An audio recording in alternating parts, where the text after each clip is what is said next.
It is almost always better to take the scenic route. Today, we find out just what that means here in Washington State. Welcome to RV Out West. I'm your host, Brooks. My Family of Four's base camp is located in the beautiful Pacific Northwest, and our RV adventures radiate out from there. Please grab a mug of coffee and join us as we discuss RVing around the American West. From sweet camping spots, gear and equipment, to tips and tricks, we've got you covered. We are RV Out West. Ever since that first time I got behind the wheel at 15 and a half, when my dad tossed me the keys after passing my test and earning my learner's permit, well, son, he said, you're driving home. Congrats. The road has always had a place for me. I've crisscrossed America by road 7 times now, and I've logged countless miles. There just is something so special and so quintessentially Americana as a road trip. In my mid-20s, I read Jack Kerouac's On the Road, and I have since read it a few more times. It's one of my favorites. And a great quote from the book is, "But why think about that when all the golden lands ahead of you and all kinds of unforeseen events wait lurking to surprise you and make you glad you're alive to see?" I think to understand this, we are always in such a hurry to get here and there that we mostly travel on the interstates. But let's not forget that we have many great roads out there. For example, we have many scenic byways here in Washington State. According to Scenic America, quote, the National Scenic Byways program was established by Congress in 1991, and it recognized and protects historic, archaeological, recreational, natural, scenic, and culturally important roads, and to promote tourism and economic development, end quote. Joining us today on RV Out West is Jennifer Coleman, publisher of Scenic Washington. This is a great resource to learn about our beautiful drives and places to explore here in Washington. Jennifer, thank you for chatting with us today. Thank you. Thanks for having me. Yeah, can you tell me a bit about you? I consider myself a Washingtonian because I've lived here since I was 12. And so I grew up here in Northwest Washington, Bellingham area. And I've always been a little bit outdoorsy, but kind of tame. So, like skiing, I love hiking. That's kind of turned into more of my area of interest. I've done a few hike-a-thons with the Washington Trails Association because it's kind of fun to just log the miles and see where they take you. I've done a couple of these cool Trek for Treasures that they have locally. They send you out on specific hikes. And so I've explored a lot of specifically the Northwest Washington area. But whenever I travel, I always try to factor in a hike so I can see the sights and see the varied landscapes. But yeah, so I'm a Washingtonian, I feel like, at heart, and totally enjoy getting out there and seeing the stuff. That's wonderful. Why don't you share with us a bit about just what is Scenic Washington in case listeners are not familiar? Yeah, so Scenic Washington explores the 29 officially designated scenic byways throughout our state.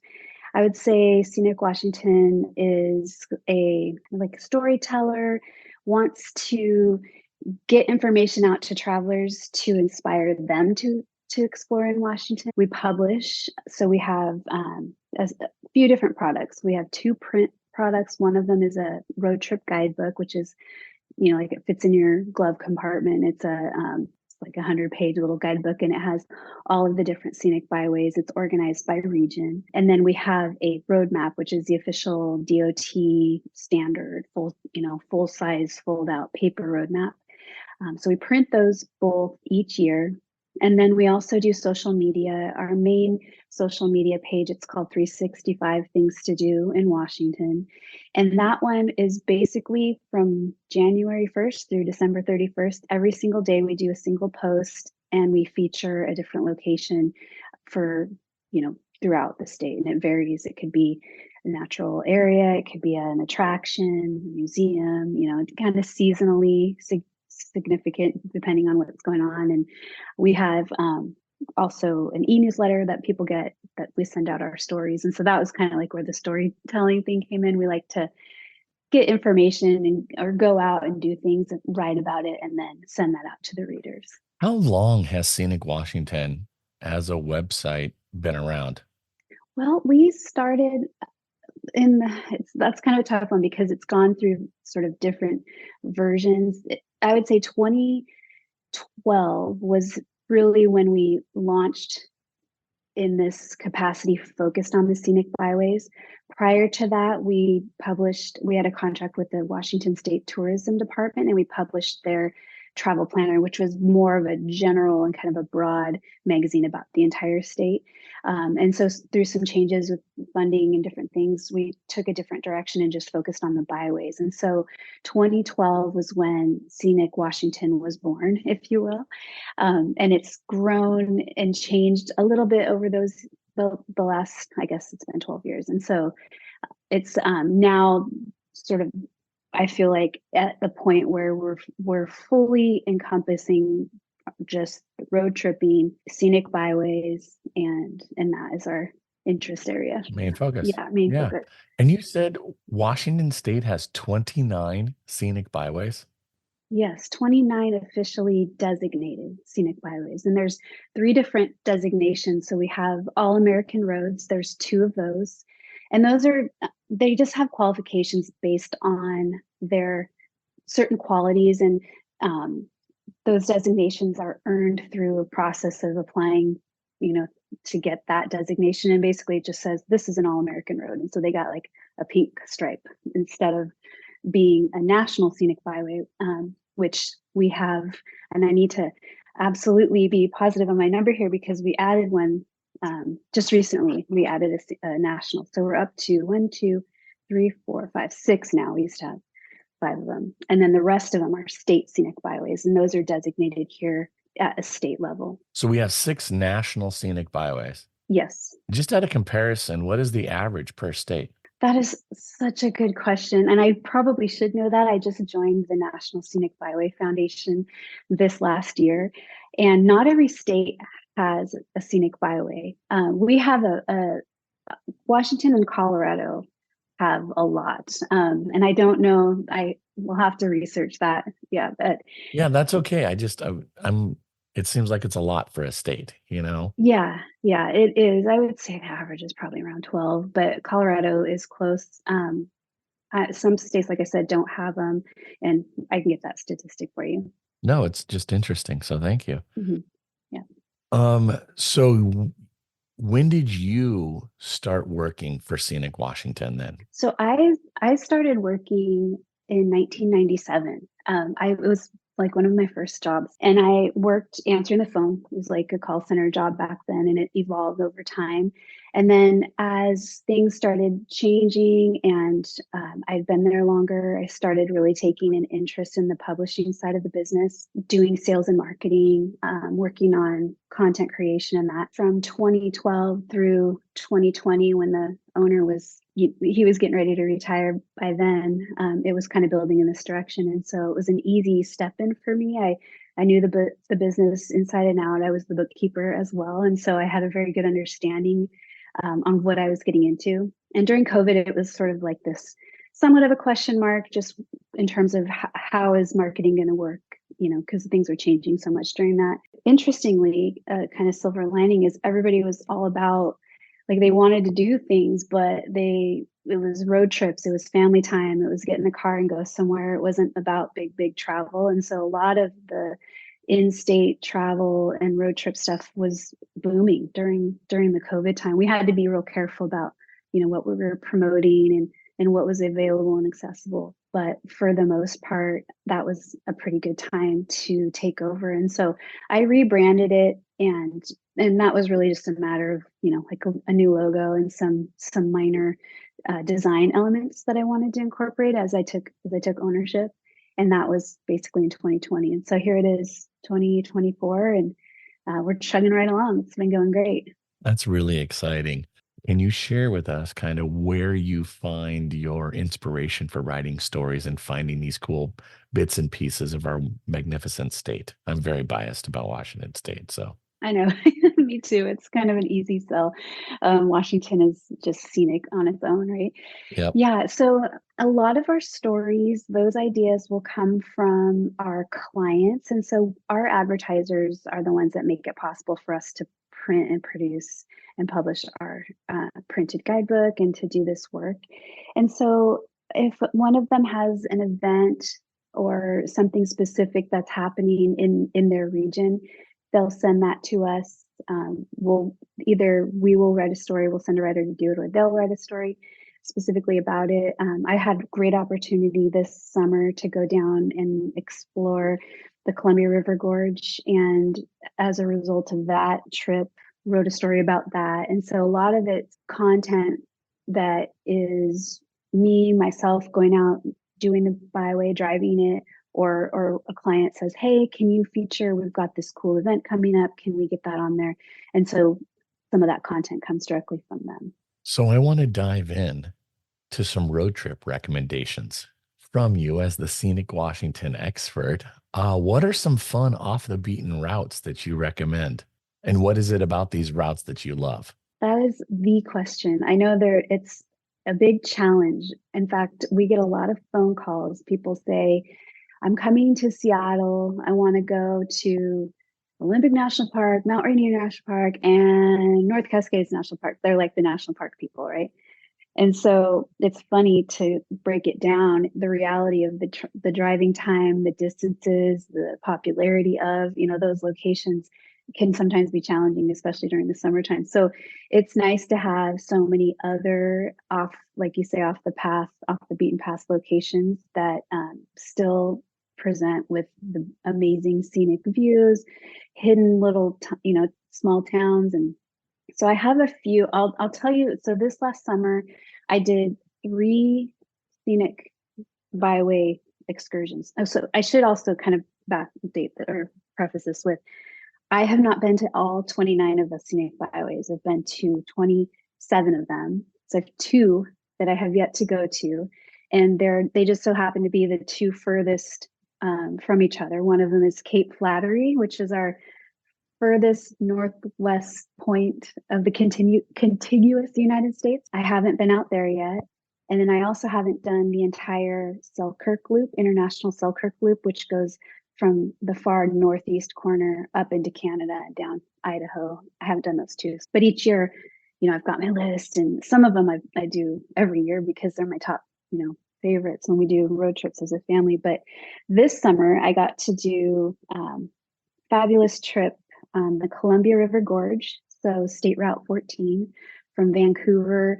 I went as far as Goldendale, and this goes along the Columbia River, just stunning, beautiful scenery. It's really neat because it changes pretty dramatically in a fairly short distance. So if you go from west to, either way, either direction, it changes. But I went from Vancouver, so from the west side, very heavily forested. We're talking, waterfalls, thick forest, beautiful Beacon Rock is down there, which is a really cool thing. You can walk up this big volcanic plug, and it's like 868 feet, I think, up to the top of it, and you get this gorgeous view of the Columbia River both ways. It's a beautiful spot. As it goes east, you kind of get into it's more desert. You see the kind of craggy basalt rock. There's vineyards getting further and further east. It's just really dry. There's a bunch of tunnels along that route. So it's a really interesting and fun drive to do. And that was fun this summer. And it's not super crowded. I mean, most of the places that we went to, we did some hiking, and we went out to Goldendale. Just really fantastic during the summer.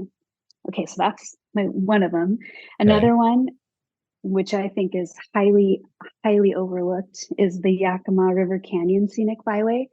And this one, if you're in Ellensburg and you need to get to Yakima, usually people just keep on 80, or I think it's 82. It gets you up and over and then drops you into Yakima, which, that's kind of the standard route. But if you take State Route 821, which is also known as Canyon Road, it goes just along the river, and it is I would say, the most beautiful drives in our state. It's just really rugged. The river going along, the road winds with it, but all the rock formations and the kind of desert landscape in that canyon, it's like literally right off the side there, and people bypass it probably because it's too windy or too icy in the winter or whatever. The reasons why people take the fast ways because they're on the way to where they're going. And sometimes it's all about The what you journey. see along the way. Yeah, exactly.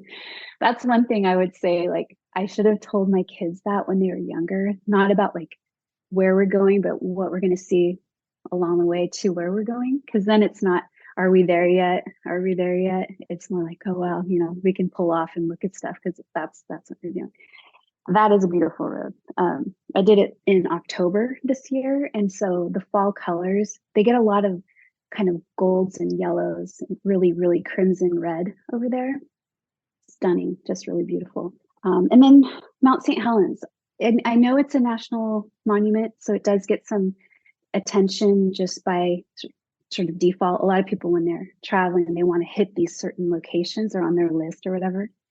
But there's two ways into Mount St. Helens. They're both out and back. You have the north, which is State Route 504, and that goes pretty much from Castle Rock all the way in, and that's called the Spirit Lake Memorial Highway. And there's a bunch of really cool bridges. Amazing regrowth of the forest out there is really remarkable. When you drive, you can see they've planted it, and each of these sections or stands of trees are labeled with the type of tree that they planted, and then it's just been left. And so you can really see the growth pattern. And it's interesting, the different species of trees that they've planted out there.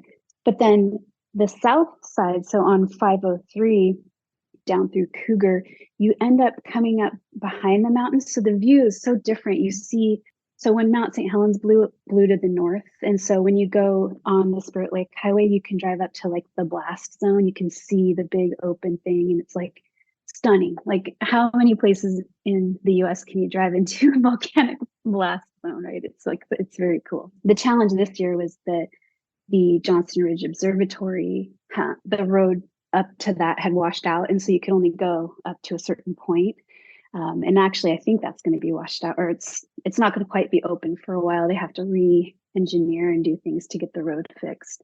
So I was like, well, I want to go around the other side and see what I can see. And it was amazing. You can access so many different hikes. There's Ape Cave is back there, which is a long lava tube. If you're like a adventurous person, you want to go underground.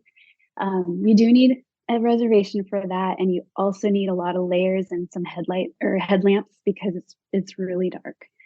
But there's this really cool trail up there which has a bunch of tree wells that were where the lava came, and the trees that were there were huge, but they burned, but it left these big, huge wells. And so they made a kind of a boardwalk up above this lava flow, and you can look down, and there's little spots where like kids can crawl in and crawl through these lava flows, and they're solid. It's pretty neat. It's an interesting place to go because you learn a lot about that actually happened within our lifetime, and that's a pretty cool thing to get up close to. Those are Remember Yeah, that. those are like, I was were here. you were in Washington?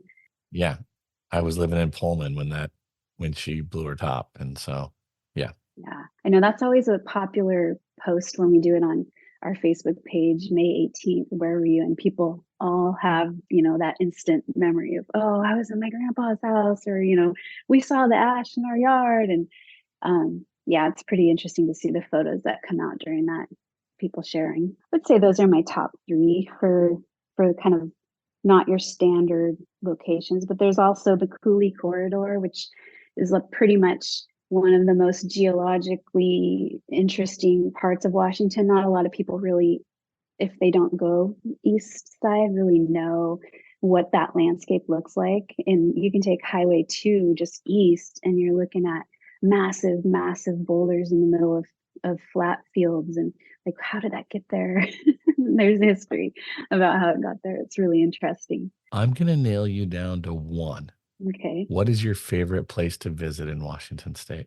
Okay. So my absolute favorite, I'll call it a road trip because it's not necessarily a single destination, but it's the North Cascades Highway. Okay. Pretty much because I hike a lot. So every year, usually kind of towards fall, I'll try to find a different hike up there that I haven't done before. And it's kind of getting to the point now where I've done quite a bit of them. So I got to maybe go again to another one. But just the drive up there alone is so beautiful, and it's hardly ever congested. I mean, you do get traffic on the weekends, but it doesn't feel, even though it's part of a national park, it doesn't feel like it's super crowded when you go. There are certain times of the year where it does get crowded just for certain things like the larch trees in fall, or you know whatever. But Diablo Lake, beautiful. There's two rest areas, or I guess pullouts, if you will, on that highway that are like, they themselves are worth the drive. So if a person isn't necessarily inclined to hike around or whatever, but they want to go see something that's truly what I would call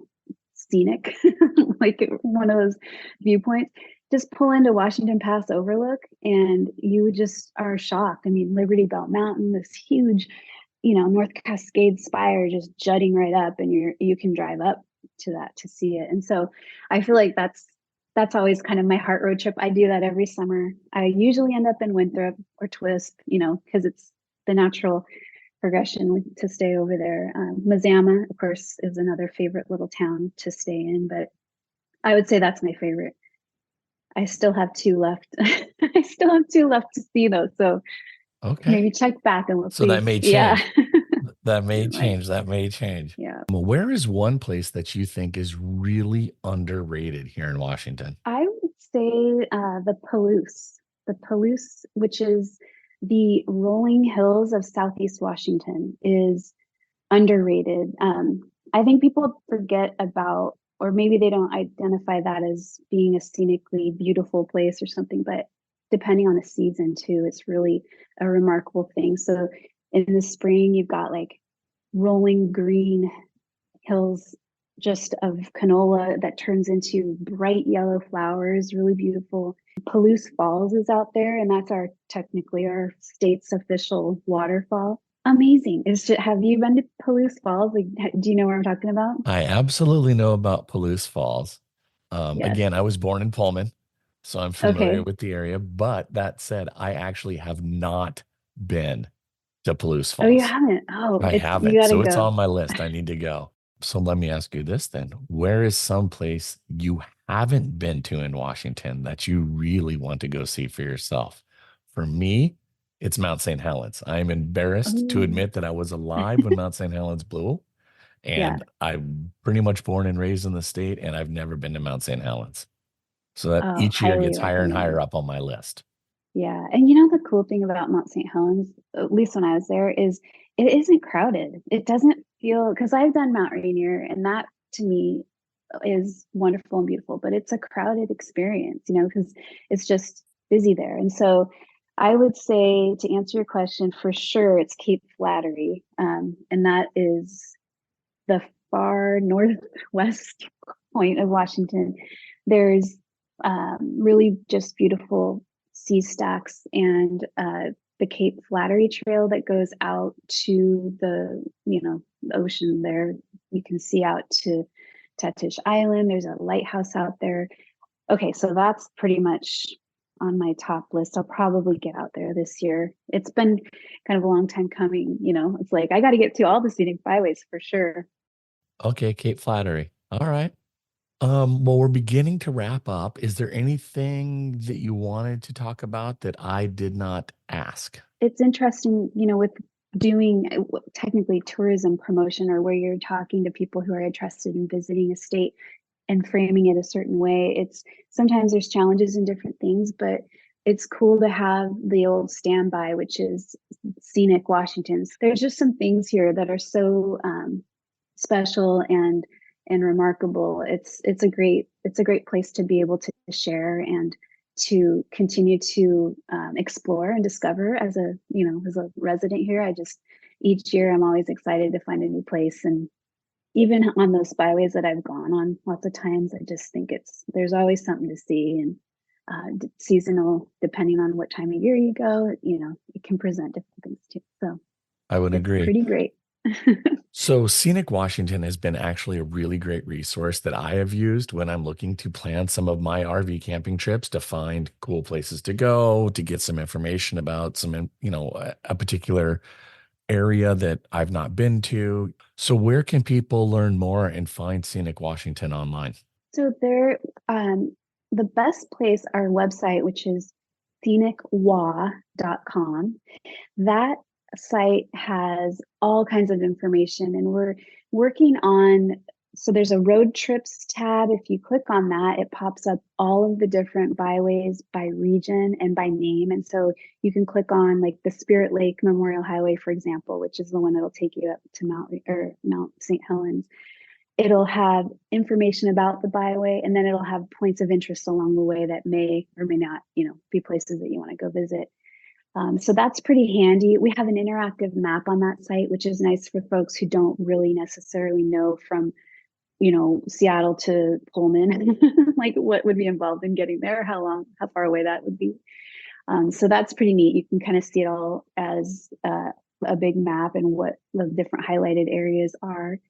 And then our social media, that tends to be a really great way for us to engage with people. We get lots of feedback and people sharing their own experiences for places that we've posted. For example, we just did one on the Tree of Life out at Kalaloch Beach. I don't know if you've been there, you probably know about that. And so this tree that's sort of tenaciously hanging to the side of the cliffs there is actually starting to kind of sink down a little, and they're noticing a pretty significant drop in the last couple of years. And so, people are saying, if you're going to go look at it, it might be down. It might fall down because of erosion and the king tides and everything else that are impacting it. And so people, that have been there like yesterday or something say, hey, I was just there yesterday and here's my picture. And so it's pretty cool. You get this kind of up to date, check-ins from people who have gone there. So that's pretty neat. And then we just try to be really consistent with those social posts, sending them out every day so people have ideas. We get a lot of requests, people saying, can I get the printed list? But we've been doing it since 2012, and we don't print that list because it would be 365 pages every year. But we do print a guidebook, and so that's a pretty good resource as well. And they're free for people to pick up. They can get them at most visitor centers in Washington, and we also fulfill them on demand. So if they go to our website, they can order it for free. They could email, and we can send it out. So those are probably the best ways to get information and start trip planning. That is so wonderful. And what a great resource. So thank you so much for taking the time to speak with us here on RV Out West. I really, really appreciate it. Yeah, thank you. I appreciate it. As we close this episode, here's another quote from On the Road by Jack Kerouac. Nothing behind me, everything ahead of me, as is ever, so on the road. And so like I always say, get out there and go see what's beyond the horizon.